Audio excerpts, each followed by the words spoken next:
Ourensán Marcos Martínón Torres, ao fronte actualmente da Cátedra Pitt Rivers de Ciencia Arqueolóxica na Universidade de Cambridge, abriu en Lugo o primeiro Congreso Internacional sobre Ourivería Galega. Na conferencia inaugural, o investigador galego deu un repaso sobre as verdades e mentiras do ouro del Dorado. Martínón Torres é autor de máis de 120 publicacións, deu conferencias públicas en máis de 20 países e apareceu en varios documentais de televisión difundidos internacionalmente.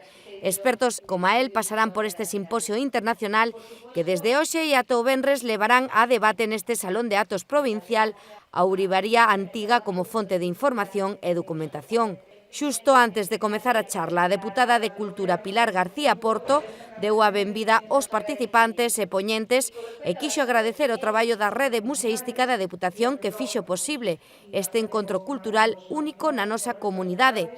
García Porto dixo estar segura que esta cita contribuirá a pôr en valor as coleccións de ourivería antiga do Museo Provincial de Lugo que acaban de presentar o seu catálogo.